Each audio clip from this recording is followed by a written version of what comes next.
Workshop నిర్వహించి ఎన్నికల్లో ఏం చేయాలి, ఎలా చేయాలి, ప్రజలను ఎలా ఆకట్టుకోవాలి, ఓటర్లను ఎలా అట్రాక్ట్ చేసుకోవాలి, పార్టీ మేనిఫెస్టోని ఎలా ఏదో సంథింగ్ అన్ని పార్టీలు చేసినట్టుగానే ఇంకొంచెం వాళ్ళకి అర్థమయ్యేలాగా చేస్తూ తన అనుభవాన్ని ఉపయోగించి చెప్పే ప్రయత్నం చేశాడు చంద్రబాబు నాయుడు గారు. కాకపోతే ఆయన చెప్తున్న స్లోగన్ ఏంటంటే యుద్ధంలో గెలవాలి, యుద్ధంలో గెలవడమే మన సంకల్పం, దానికోసం మీరు ఎలక్షన్ల వరకు ఎలక్షన్లు అయిపోయేంత వరకు ఏమాత్రం రెస్ట్ లేకుండా కష్టపడాలి, జనంలో ఉండాలి అనేది ఆయన చెప్తున్నమాట. యుద్ధంలో గెలవాలని ఆయన చెప్తున్నారు, కానీ ఈయనేమో మరి వాళ్ళ కార్యకర్తలని అనడానికి కూడా లేదు, వాళ్ళని ఏమనాలో కూడా తెలియదు, కానీ వాళ్ళని రెచ్చగొట్టే పనిలో జగన్మోహన్ రెడ్డి గారు ఉన్నారు. మీరు సిద్ధమా, మీరు సిద్ధమా, మీరు సిద్ధమా, వాళ్ళని తొక్కేయడానికి, వీళ్ళని తొక్కేయడానికి, వాళ్ళని అలా చేయడానికి, వీళ్ళని ఇలా చేయడానికి మీరు సిద్ధమా అని సిద్ధం సభల్లో రెచ్చగొట్టే పనిలో ఆయన ఉన్నాడు. ఇప్పుడు ఈ సంకల్పం ప్రజలకు అర్థమవుతుందా?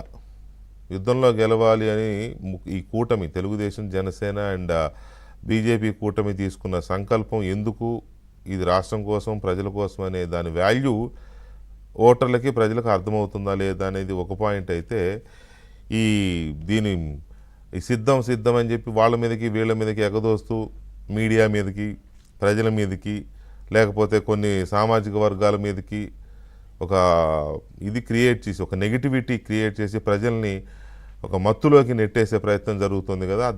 ఆ కుట్రల తాలూకు బలాన్ని ప్రజలు ఎలా రిసీవ్ చేసుకుంటున్నారు, ఎలా అర్థం చేసుకుంటున్నారు, అది కుట్రగా అర్థం చేసుకుంటున్నారా, లేకపోతే ఆ మత్తులో పడి మళ్ళీ రాష్ట్రాన్ని నాశనం చేసుకుంటారా అనే చర్చ ఇప్పుడు ఎక్కువగా ఉంది ఆంధ్రప్రదేశ్లో. సర్వేలు చెప్తున్నాయి, పార్టీలు చాలా నమ్మకంగా ఉన్నాయి, బ్రహ్మాండమైన గెలుపు ఈసారి కూటమి దక్కించుకుంటుంది, 150 సీట్ల వరకు వస్తాయనే ఒక గుడ్ ఫ్యాక్టర్ ఉన్నా కూడా ఎక్కడో మళ్ళీ ఒక చర్చ నడుస్తోంది. జగన్మోహన్ రెడ్డి ఎందుకు ఇంతగా రెచ్చగొడుతున్నాడు, ఎందుకు ఇంతగా ఇదని.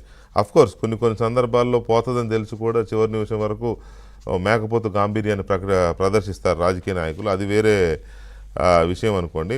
అయితే ఇక్కడ మనం చూడాల్సింది ఏంటంటే ప్రజల్ని ఒక భయభ్రాంతులకు గురి చేసే కుట్ర జరుగుతోంది, చాలా దారుణంగా జరుగుతుంది.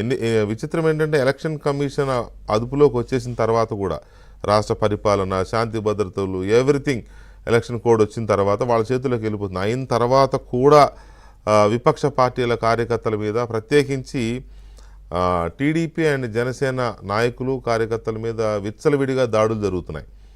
ఏ రకంగా దాడులు జరుగుతున్నాయంటే హత్యలకు పాల్పడుతున్నారు, చంపేస్తున్నారు, ఆస్తులు ధ్వంసం చేస్తున్నారు, వాహనాలు ధ్వంసం చేస్తున్నారు, వాళ్ళని ఎక్కడ తిరగనివ్వడం లేదు. మీరు పార్టీ ప్రచారం ఎందుకు చేస్తున్నారంటారు, ఎన్నికల ప్రచారం ఎందుకు చేస్తున్నారంటారు. వాళ్ళ మీద ప్రత్యేకించి పల్నాడు లాంటి ఏరియాల్లో, చివరికి ప్రశాంతంగా ఉండే గన్నవరం లాంటి ఏరియాలో చూస్తూనే ఉన్నాం మనం. నిన్న కూడా ఒక దాడి, నిన్న పల్నాడులో జనసేన కార్యకర్తల వాహనాన్ని ధ్వంసం చేశారు. అంతకు 2 రోజుల ముందు తెలుగుదేశం పార్టీ కార్యకర్తని దారుణంగా హత్య చేశారు, సభకి వెళ్ళాడనే కారణంగా. సో ఇలాంటి ఈ వాతావరణాన్ని ఎలా బ్రేక్ చేస్తారు వీళ్ళు? పోలీసులు ఇప్పటికే కొంతమంది ఐపీఎస్ ఆఫీసర్లకి క్యాష్ ప్యాకేజీ ముట్టిందని వాళ్ళ పత్రికలో వార్త కూడా చూసాం మనం. ఆంధ్రజ్యోతిలో హైలైట్ అయింది వార్త, చాలా క్లియర్గా సోదాహరణంగా రాశారు. కొంతమంది పోలీసు అధికారులు ఎలా ముందే డబ్బులకు అమ్ముడుపోయి ప్యాకేజీ సిద్ధం చేసుకున్నారనేది. సో ఈ రకమైన సిచ్యువేషన్లో తెలుగుదేశం పార్టీ సంకల్పం, లేకపోతే ఆ కూటమి సంకల్పాన్ని ప్రజలు ఎలా అర్థం చేసుకోవాలి, రాష్ట్రంలో వాతావరణం ఎలా ఉంది, పోలీసు అధికారులు ఏం చేస్తున్నారు, వైసీపీ చేసుకుంటున్న ప్రచారం, మాకు ఢిల్లీ నుంచి కూడా సపోర్ట్ ఉంది, మేము కొంతమందిని మేనేజ్ చేసుకున్నాం.